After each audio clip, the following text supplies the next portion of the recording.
कुंदनवाड़ी नाम का एक गांव था, बहुत बड़ा था, इसीलिए उस गांव में लोगों की संख्या भी बहुत ज्यादा थी। चारों तरफ लोगों की भीड़ भाड़ सी लगी रहती थी। बस उस गांव के आदमियों की एक बात बहुत खराब थी कि तकरीबन सभी के सभी आदमियों को शराब पीने की लत थी।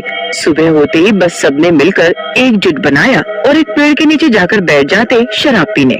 एक दिन जगन सुबह सुबह अपनी पत्नी से लड़ने लगा। उन दोनों की लड़ाई सुन सभी गांव वाले उनके घर के पास इकट्ठा हो जाते हैं। मैं बहुत दुखी हो चुकी हूँ तुम्हारे इस रोज रोज के शराब पीने से, इसलिए अब मैं तुम्हारे साथ इस घर में और नहीं रह सकती। मैं जा रही हूँ अपने मायके, अपने बच्चों को साथ लेकर। हाँ ठीक है ना, जाओ। तुम्हें रोका किसने और तुम्हें क्या लगता है कि मैं तुम्हारे बिना अकेले नहीं रह पाऊंगा? हाँ, मेरे साथ मेरी हमसफर है ना, बस, और मुझे किसी और चीज की जरूरत नहीं है। जा रही हूँ मैं, अब कभी वापस नहीं आऊंगी। तभी गांव की कुछ औरतें मीना के पास जाती हैं। मीना, ये तुम क्या कर रही हो? क्यों जा रही हो अपने पति को छोड़कर? विद्या बिल्कुल सही बोल रही है। मीना तुम्हारा ही पति नहीं, हम सबके पतियों को शराब पीने की गंदी आदत है। क्या हम सभी भी तुम्हारी तरह घर छोड़कर चली जाएं? अरे थोड़ा ठंडे दिमाग से काम लो और ऐसे इस गांव को छोड़कर मत जाओ। हम सभी तो तुम्हारी कुछ लगती हैं। क्या तुम हमें छोड़कर ऐसे चली जाओगी? हम सब मिलकर इस समस्या का कुछ हल निकाल लेंगे।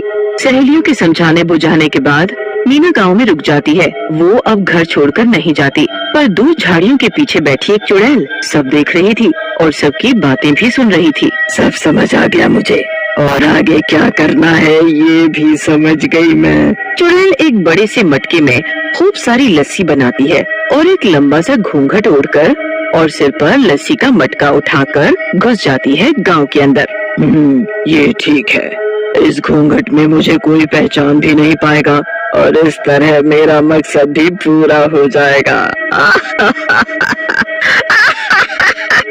अब मुझे शुरू हो जाना चाहिए। लस्सी ले लो, लस्सी, मीठी मीठी ताजी ताजी और ठंडी मलाईदार है मेरी लस्सी। लस्सी ले लो, लस्सी। एक बार मेरे हाथ की बनी लस्सी पियोगे तो बार बार मेरे ही पास आओगे लस्सी पीने। तभी वहाँ खड़ी एक औरत उस लस्सी वाली के ऊपर जोर जोर से हंसने लगती है। तुम्हें पता नहीं कि तुम गलत जगह आ गई हो? इस गांव में तुम्हारी लस्सी कोई नहीं पिएगा। तुम ऐसा क्यों बोल रही हो? गांव गांव जाकर लस्सी बेचना मेरा धंधा है और सभी लोग बड़े खुश होकर मेरी ये लस्सी पीते हैं। फिर यहाँ क्यों नहीं?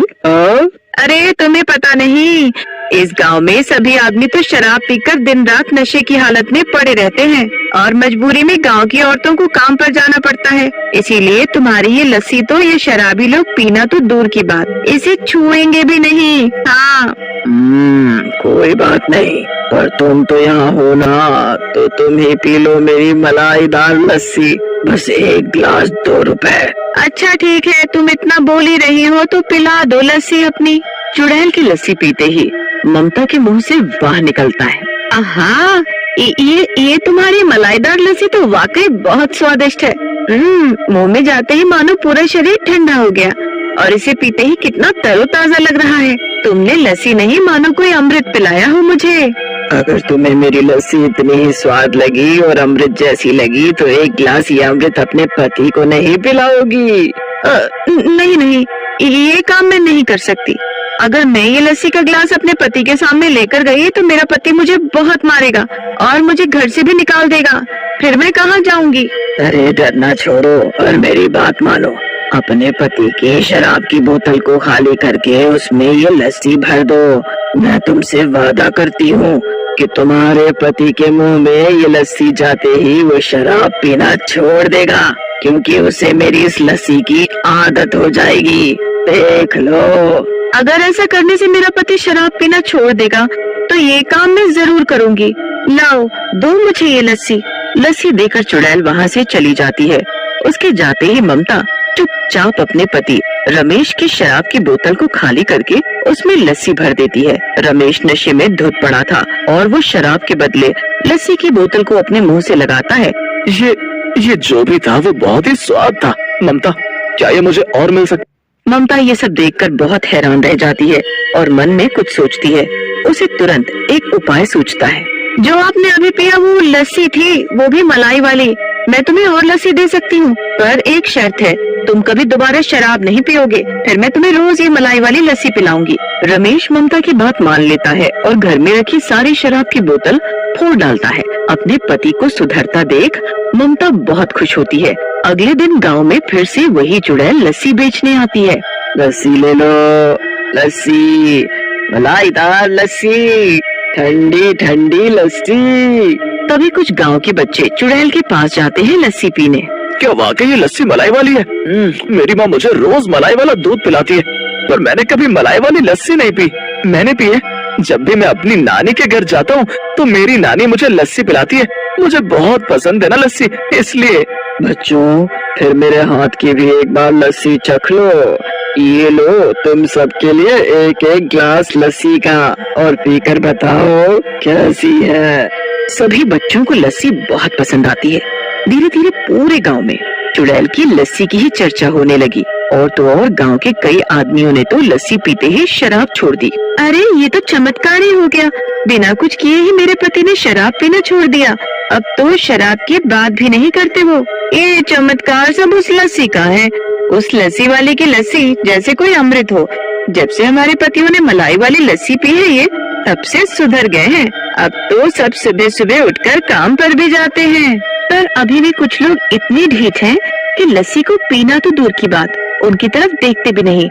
वो लोग कहीं दोबारा हमारे पतियों को इस शराब की लत न लगा दे। तभी वहाँ चुड़ैल आ जाती है अपनी लस्सी बेचने। खाली पेट दिमाग नहीं चलता, इसीलिए तुम सबके सब ये लस्सी पियो। जब ये लस्सी पेट में जाएगी तो दिमाग ठंडा होगा और इसका हल भी निकल जाएगा। सभी औरतें लस्सी पीने में व्यस्त थी। तभी चुड़ैल वहाँ से गायब हो जाती है। तुम्हारे हाथ की बनी लस्सी पीकर वाकई आनंद आ जाता है।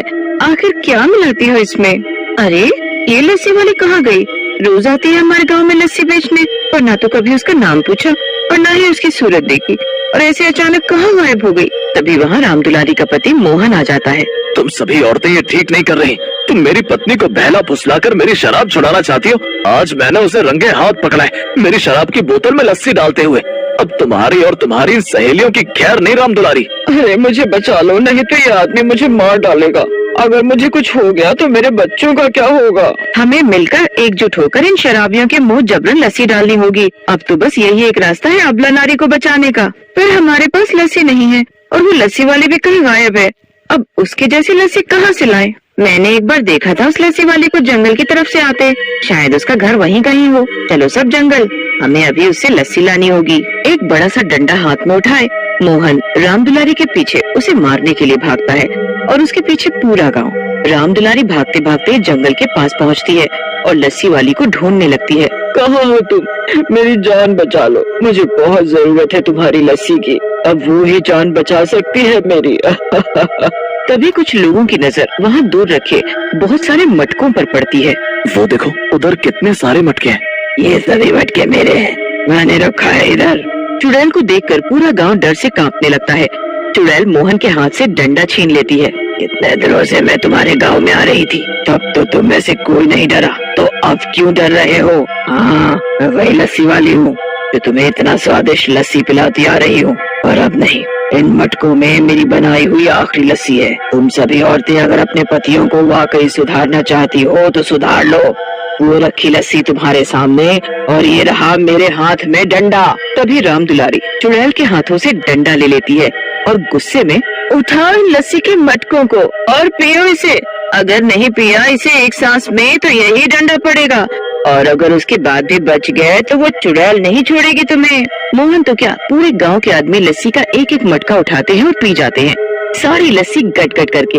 फिर क्या था, लस्सी पीने के बाद सभी आदमी अपनी अपनी पत्नियों से माफी मांगते हैं और ये भी वादा करते हैं कि अब वो कभी शराब को हाथ भी नहीं लगाएंगे। गांव की औरतों को दुखी रोता देख मुझसे रहा नहीं गया, इसीलिए मैंने ये जादुई लस्सी बनाई और एक एक करके सभी को पिलाई।